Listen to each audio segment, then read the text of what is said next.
pengajaran dan pembelajaran lalu. Okey, berikut adalah graf pencapaian murid tahun 4, 5 dan 6 dalam ujian akhir tahun 2019. Murid tahun 4 telah mencatatkan seramai 28 daripada 36 orang murid memperolehi grade D dan E. Manakala untuk graf 2, seramai 33 daripada 34 orang murid memperolehi grade D dan E. Dan untuk graf yang ketiga, seramai 24 daripada 34 orang murid memperolehi grade D dan E. Oleh itu, untuk tindak susul yang telah kami cadangkan adalah PBD, iaitu pentafsiran bilik darjah, yang mengambil kira pelbagai pengetahuan dan kemahiran murid, dan tindak susul selepas PDPC.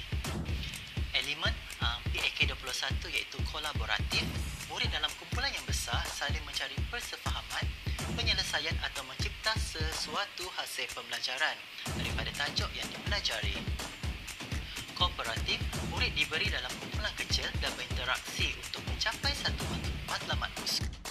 Teori Konkret Pictorial Abstract ataupun CPA, iaitu memfokuskan pembelajaran asas yang melibatkan bahan konkret ABM, sehingga murid-murid mampu memahami definisi darab dan mampu membina jadual sifir sendiri tanpa bahan-bahan konkret.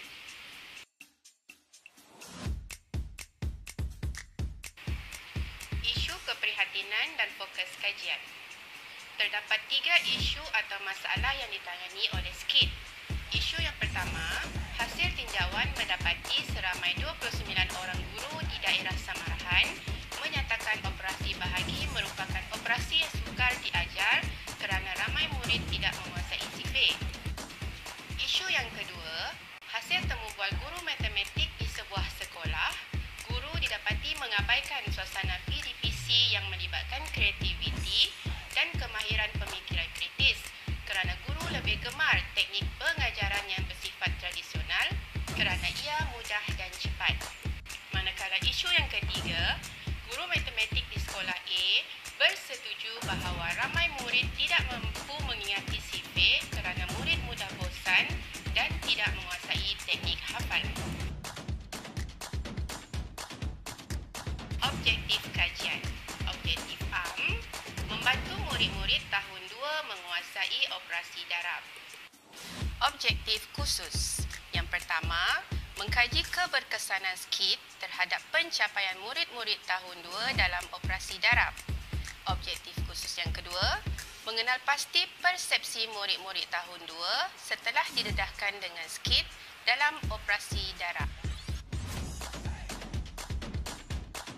Kumpulan sasaran. Kajian tindakan ini dijalankan ke atas sekumpulan responden, iaitu seramai 80 orang yang terdiri daripada murid-murid tahun 2 melibatkan 2 buah sekolah rendah di Asarjaya Sarawak melihat keberkesanan MySifir Kit SKID.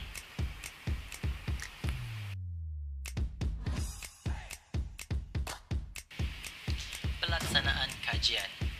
Kajian ini telah berlangsung selama 7 minggu, iaitu bermula pada minggu pertama perancangan kajian diikuti dengan tinjauan awal terhadap permasalahan responden dan ujian pilot.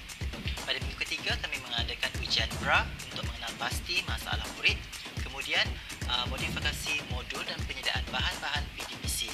Minggu seterusnya kami melaksanakan pelaksanaan tindakan iaitu kitaran 1. Kemudian ujian pasca untuk mengenal pasti keberkesanan SKID.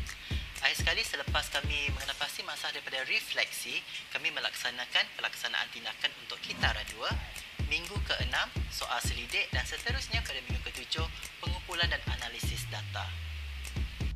Graf 4 menunjukkan pencapaian murid tahun 2 sekolah kebangsaan A dan sekolah kebangsaan B dalam ujian pra dan ujian pasca. Palang biru mewakili ujian pra, manakala palang merah mewakili ujian pasca. Berdasarkan graf 4, ujian pasca menunjukkan peningkatan yang baik ataupun cemerlang dalam kalangan murid-murid tahun 2 selepas mengikuti kaedah pembelajaran SKID. Analisis keberkesanan SKID menggunakan ujian T.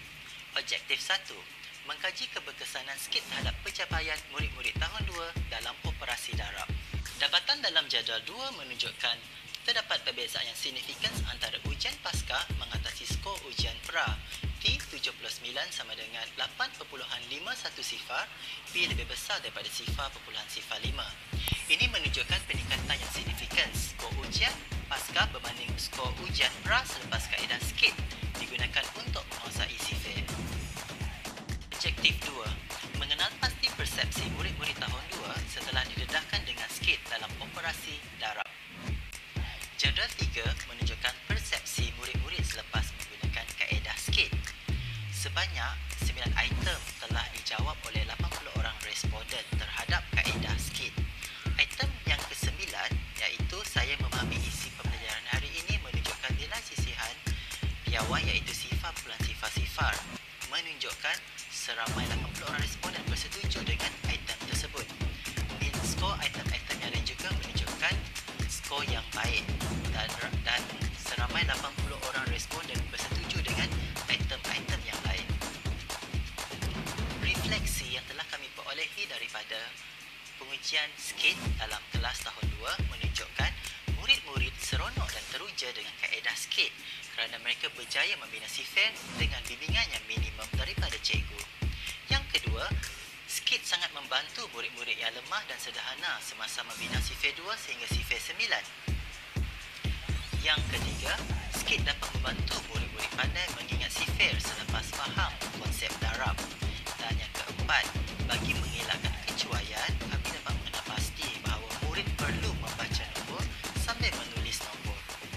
Berikut merupakan lampiran-lampiran yang berkenaan dengan kaedah skit.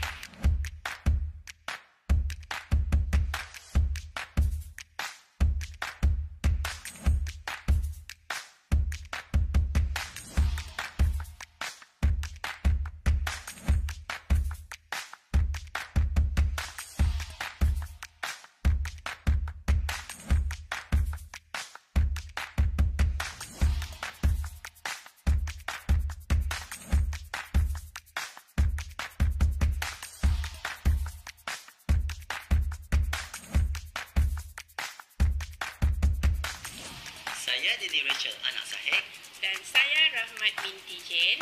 Kami bersiaran dari Sekolah Kebangsaan Haji Kelali Semerak, Asajaya